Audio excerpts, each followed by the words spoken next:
Selamünaleyküm. Kolay gelsin. Hoş bulduk. Nasılsınız? İyi misiniz inşallah? Allah razı olsun. Sağ olasın. Bugün otoban esnafımızı bir ziyaret edelim. Allah razı olsun. Sağ olasın. Nasıl gidiyor işler? Nasıl? Selamünaleyküm. Kolay gelsin. Kolay gelsin. Nasılsınız? İyi misiniz efendim? Allah razı olsun. Sağ olasınız. Bugün otoban esnafımızı bir ziyaret edelim inşallah. Hoş geldiniz. Ne zaman gidiyorsunuz? İyisiniz. Vallahi boşuna. Sağ olasınız. Allah razı olsun. Sağ olasın. Teşekkür ederim. Nasıl gidiyor işler? Nasıl? İyi, çok şükür. Selamünaleyküm. Hadi kolay gelsin. Nasılsınız? İyi misiniz? Kolay gelsin. İyisiniz inşallah. Allah razı olsun. Sağ olasınız. Nasıl gidiyor işler? Nasıl? Ne kadar hiç yakıt düşerse ama o yükseliyor bir seferde. Selamünaleyküm. Hadi kolay gelsin. Nasılsınız? İyi misiniz inşallah? Allah razı olsun. Sağ olasınız. Buyurun şöyle teşekkür ederim. Bizi bir gibi. Tuvar esnafımızı ziyaret edelim inşallah. Nasıl gidiyor işler? Nasıl? Yani 3 düşüyor o kafaya da ediyorum. Bilete gidecek halim da. Bir bilet 550 lira. İstanbul için. Aynen. 4 kişilik bir aile fiyat belli gidiş geliş. İstanbul'lar falan 550 yapılıyor otogarda. Yani Diyarbakır'da bildiğim kadarıyla 150-200 arası bir fiyat. Fazla 200'e yakındır. 200'e yakın bir fiyat söylüyor. Rabbim yardımcımız olsun. Hepimizin beraber olsun. Oldu başkanım, kolay gelsin. Sağ olasın. Selamünaleyküm. Hanım kolay gelsin. Merhaba. Kolay gelsin. Nasılsınız? İyi misiniz? Allah razı olsun. Sağ olasınız. İşleriniz nasıl? Çok şükür. Kimsin ama? Amin. Güzel günlere kavuşuruz, temennimiz olur. Ciddi manada müşteri düşüşü var. Zaten diğer arkadaşlar da. Müşteri düşüşü var. Her ne kadar da hani fiyatlara zam yapsak, zam bizim için çözüm değil. Vatandaşın cebinde para olması lazım. Tabii. Vatandaşın cebinde para olursa gelir seyahat eder. Yoksa ölüsü, cenazesi, düğünü olmadıkça bir seyahatte bulunmuyor yani. Öğrencilerimiz kayıp gidip gelmiyorlar. Yani biz özellikle şunu söylüyoruz. Elbette muhakkak bazı şeyler vardır ki uluslararası olduğu için önüne engel koyamıyoruz. Ama sosyal refah yükselttiğimiz zaman, otomatikman alım gücü yüksek olduğu zaman, mesela örnek veriyorum şu anda siz 30 lira maaş alsanız, istersen mazot 50 lira olsun.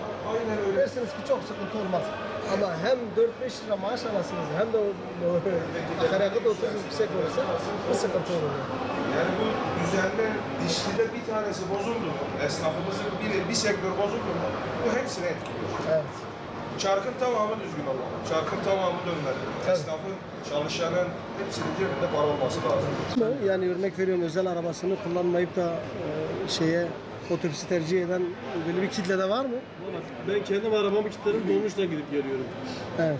Yani ben gidiş geliş şu an 100 milyon mazot yakıyor. Ben mazotu bütçeye kaldıracak bir şey değilim şu anda yani. Evet. Mecburen dolmuşla gidip geliyoruz yani. 11 lira nerede? 100 lira nerede abi? Aldığımız zaten 5.000 lira, 5.500 lira maaş alıyoruz, anca bizi geçindiriyor yani şu an. Peki bu gelen zamları siz fiyatlara yansıtabiliyor musunuz karşı tarafa? Mazota zam geldi, bir firmalar da zam yapıyor yani. Onda yapacak bir şey yok yani. Bugün İstanbul 480 liraydı, 550 yaptılar. Bugün ayın birinden itibaren. Yani hepsine zam geldi yani, tek bir şey değil. Yani otomatikman ona geldiği zaman bütün ürünlere de zam gelmek zorunda kalıyor. Evet. Bu 6 aydan beri bir ayda bir zam geliyor. Mazota zam, bilete zam, mazota zam, bilete zam. Bu şekilde gidiyor. Yani siz daha iyi bilirsiniz. Her şeye geliyor. Her tek mazot için değil. Yok değil. Tek araç değil yani. Şu anda gıdaya da, Hepsinde. inşaata da ciddi manada zamlar geliyor. Allah yardımcınız olsun. Rabbim kolay geçirsin inşallah. İnşallah. Teşekkür ederim. Kolay gelsin. Selamünaleyküm. Efendim kolay gelsin. Hoş bulduk. Nasılsınız? İyisiniz inşallah. Allah razı olsun. Sağ olasın. Bugün otoban esnafımızı ziyaret edelim. Sakmaya gerek yok. Ekonomi diyorsun, mazot fiyatları Aynen, bir sıkıntı. aynen. Evet. Nasıl olacağını bize bilmiyoruz valla. Rabbim yardımcımız olsun. Biz şunu söylüyoruz Hüdapar'la özellikle. Evet belki yakıt elimizde değil ama elimizden olan ürünleri çok yüksek olması lazım. Mesela bir buğdayı örnek veriyorum. Aynen. Dünyaya ihraç edebilecek güce gelmemiz lazım. Eğer gelmişse akaryakıt özellikle millet feryat. Tek otomasına herkes için geçerli bir sıkıntı yaptı. Tabii. Otomatik için akaryakıt her şey. Maaşı akaryakıt bu Evet. ama yiyecekten, içecekten tut. Yani cebimizdeki para İyi günler. bir nevi Aşı yedisinde pek şu an herkes sıkıntılı yani. Ne desek çözüm değil. Ben burada çok konuşmalar yaptım, biliyorlar. Otura yaptım, eylem yaptım, konuştum, oturdum, topladım ama çözüm olmuyor. Maalesef daha kötü gidiyor. Yani şimdi çözüm olarak şunu siz sosyal defalet yükseltirseniz o kadar kataya varırsak bu mümkün değildir. Yani akaryakıt fiyatı bizim elimizde olabilir. Ama tarım bizim elimizde, hayvancılık bizim elimizde. Elimizde olan ürünler herkes birbirini alması gerekiyor. Ben kendi kafamca yaptığım hesaplara göre şu an Türkiye'de mazotun 20'nin altında olması lazım. Rakip prize göre. Belki siz araştırıyorsunuz. Evet, takip evet, biz de ediyorsunuz. araştırıyoruz. Hesaba göre dolar olsun, Brent petrol fiyatı olsun. 500. Yani şu an Türkiye'de İki kişilik benim yere tahminim 15'i geçmemesi lazım. 15-16 civarı olması lazım. Şu an yanımda yok, o yüzden. Otuzda durmaz da çok keskin. Yarın alabilirim, pazar günü alabilirim, fark etmez. Yani şu an üstündeyim. Ama kapitalist sistemin aslında kapitalist sistemin sonucu bu. Biz diyoruz ki sistemde bir şey varsa sistem değişebilir yani. Ondan sonra ben baktım artık. Ben de yapıyorum. Ben sadece şu anda mevcut iktidar için söylüyorum. Bütün iktidarlar için. Öyle yani. Eğer biz yardımcı olmazsak o iktidar daha çok yanlış yapmaya çalışacak. İşte yani biz doğru yol göstermek zorundayız. Mesela bazen geliyor size gösteriyorlar. İşte filan firma hangisi? Ben de size yol gösteriyor. Peki. Kolay gelsin. Nasılsınız? İyi misiniz inşallah? Kolay gelsin sizlere. Sağ olasınız. Teşekkür ederim. Allah korumak dedik. Bunu tutarı sağlığı ziyaret edelim inşallah. Selamünaleyküm. Nasılsınız? İyi misiniz inşallah? Sağ olasınız. Allah korumak dedik. Bunu tutarı sağlığı ziyaret edelim inşallah. Teşekkür ederiz. Hoş geldiniz tekrar. Sağ olasınız. Hocam işletmesini bir ziyaret edelim isterseniz. İyidir hamdolsun. Allah razı olsun. Sizlere de. Biz iyiyiz abi. Valla biz de iyi olmaya çalışıyoruz da ne kadar iyi olabiliriz bilmiyoruz. Yani biz sektör olarak yani bizim sektör haricinde diğer sektörlerde de hiç bir canlılık yok. Ben mesela sanayiye gidiyorum. İşte gidiyorum. Şu an ondan bekliyoruz. Bir şey umuyoruz yani. Biz iyice soğuduk. Sektör olarak herkes çok kötü durumda. İyiye gitmiyor. Evet. Maliyetler çok yüksek. Şimdi Allah herkese yardım etsin. İşçiye de yardım etsin, işverene de yardım etsin. Asgari ücret 4253, bir ev kirası olmuş 2-3 bin lira. Evet. Market gittiği zaman 4253'tü, 8 bin olsa yine yetmez. Şimdi onlar bir zam yapacaklar, ne yapacaklar onlar da bilmiyorlar bunu. Onu bekliyoruz. İyi değil yani gidişat. Aynen öyle dediğiniz gibi yani ekonomide şu anda ciddi manada sıkıntı var. Tabii bu ekonomide mi? Bize göre değil. Ekonomide tek değil. Örnek veriyorum eğitimde de ciddi manada sıkıntılar var. Şu an düzgün giden hiçbir şey yok. Maharet ve ahlaktan ciddi manada sıkıntılar var. Şimdi bunun yeri geldiğinde biz kendi içimizde çözümümüzü bulmak zorundayız. Evet. Yani bugün şunu yapmak lazım öncelikle.